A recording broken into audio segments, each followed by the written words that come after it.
Olá, pessoal. Segunda-feira. É dia da gente falar um pouquinho sobre cirurgia de face, sobre lifting, sobre enxerto de gordura. E hoje eu resolvi trazer um assunto que foi uma pergunta da semana passada, que é o que me mandaram aqui no Instagram, e foi, digamos assim, o que eu acabei de conversar com a paciente que saiu aqui do consultório, que acabou de fazer uma consulta para um lifting facial, que é como se preparar para uma cirurgia de lifting facial. Eu vou começar a responder isso falando um pouquinho sobre a pergunta que me fizeram na semana passada, que é: doutora, por que eu preciso remover os injetáveis da face antes de fazer um lifting facial? E eu não sei se é uma dessas modinhas de internet, né? Mas parece que tem gente que está aplicando o injetável para fazer um procedimento de face.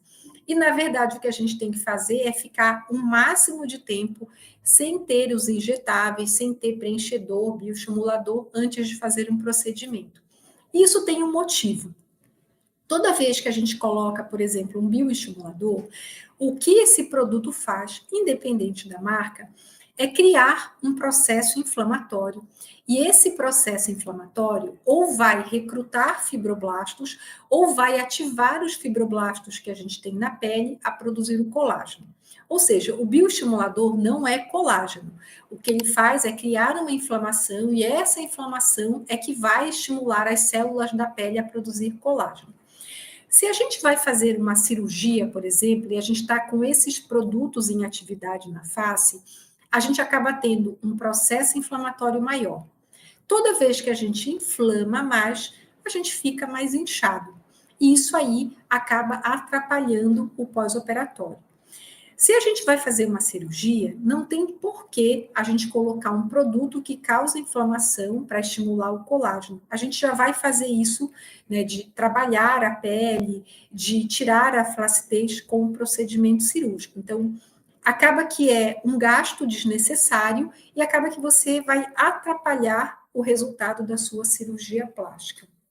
Então, bioestimulador, quanto mais tempo você ficar sem e quanto menos produto você tiver na face, melhor para a sua cirurgia de lifting facial, independente da faixa etária, independente do local onde você aplicou. Ácido hialurônico, que são os preenchedores de face. O ácido hialurônico, ele é uma molécula e é uma molécula extremamente hidrofílica. O que quer dizer isso? Que ele recruta líquido, ele recruta água, água que tem nos tecidos ao redor de onde ele é colocado. Então, parte do resultado, né, que as pacientes veem com o ácido hialurônico é causado pelo inchaço, pelo edema que ele produz, por causa desse efeito de hidrofilia da molécula. Se você faz uma cirurgia e você ativa esse produto, né, que acaba acontecendo, e ele começa a inchar o determinado local onde ele está, isso acaba também atrapalhando o resultado da sua cirurgia, acaba tornando o pós-operatório mais difícil, e dependendo do local onde esse produto estiver sendo ativado, onde ele estiver causando esse inchaço, né, isso pode realmente se tornar meio descontrolado no pós-operatório, principalmente em áreas sensíveis, como a região ao redor dos olhos, em que a pele é muito fina, é tudo muito superficial. Então, ácido hialurônico também, a gente não recomenda que o paciente aplique nem para preparar para uma cirurgia, nem próximo de uma cirurgia. E quando o paciente tem ácido hialurônico em áreas muito sensíveis, né, em áreas muito críticas, como a região ao redor dos olhos, a gente remove esse produto entre 15 e 30 dias antes do procedimento, que é para diminuir inchaço, diminuir a formação de equimoses e até de um possível ETIP que o paciente possa ter no pós-operatório, tá? Então, esses são os motivos pelos quais eu contraindico o preparo do paciente com injetáveis, né? E, na verdade, eu oriento o paciente a remover esses produtos antes de fazer um procedimento cirúrgico, tá? Não há ganho e aumenta o risco de você ter dificuldades no pós-operatório. Outro fator que é muito importante, tabagismo. A gente não opera, quem já me acompanha aqui sabe disso, mas nós não operamos pacientes fumantes.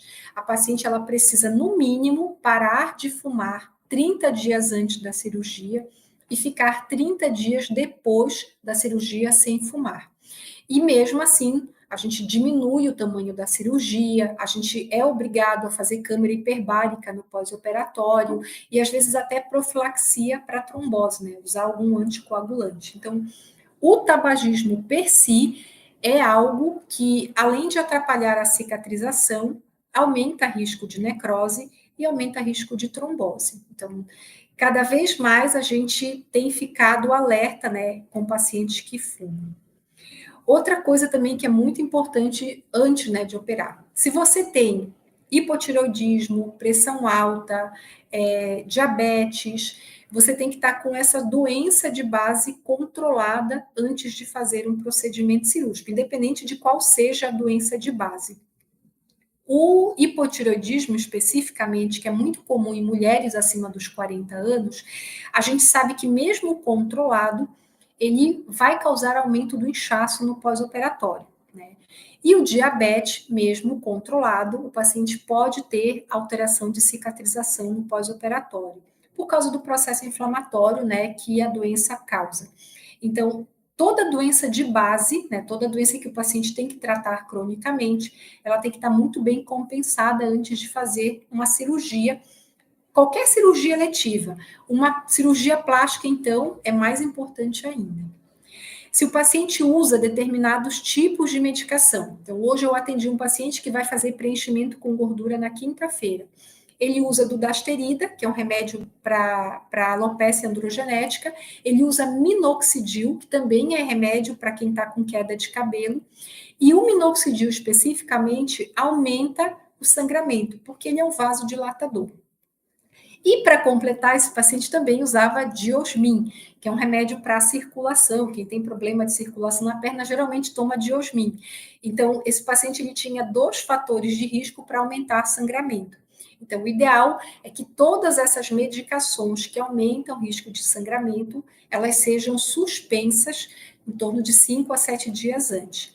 Isso inclui também os homeopáticos, como o ginkgo biloba, a cúrcuma, o gengibre, os termogênicos em geral, castanha da Índia, derivados do alho sepum, derivados do alho. Tudo isso, embora sejam anti-inflamatórios, eles aumentam o risco de sangramento. Então, a gente também manda parar de tomar uma semana antes da cirurgia. Pacientes que tomam o famoso Ozempic. O Ozempic está na moda, tem muita gente usando o Ozempic. Para quem não sabe, é uma medicação para tratamento de diabetes tipo 2, mas tem muita gente usando para perda de peso. Então, o Ozempic é um dos efeitos, né, que faz ele tirar, né, a fome dos pacientes, que faz ele fazer as pessoas emagrecerem, é a gastroparesia. Então, o paciente ele tem mais náusea, ele se sente cheio, né, com menos comida. E isso aí acaba aumentando o risco do paciente ter náuseas e vômitos no pós-operatório. Então, o Ozempic e todas essas medicações, né, que são parecidas com ele, que são análogas, como o Victoza, a gente pede para parar um mês antes da cirurgia, que é para diminuir o risco de náuseas e vômitos no pós-operatório.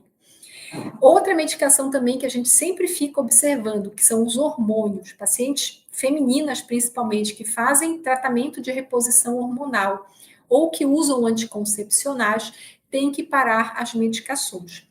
As via oral, a gente para de 15 a 30 dias antes, dependendo da dose, e aquelas que são gelzinho, que são transcutâneas, a paciente pode parar alguns dias antes sem problema nenhum. Todos esses cuidados são para garantir de que a gente vai ter o mínimo de risco de ter alguma intercorrência na hora da cirurgia e para aumentar a segurança do pós-operatório. Então, todas essas perguntas, né, a gente faz para as pacientes, a gente conversa na hora da consulta mesmo, e a gente geralmente manda um questionário para todo mundo antes de operar. Quando a paciente vai fazer pálpebra, eu tenho um questionário bem específico que é feito, porque para mim isso é muito importante para o preparo.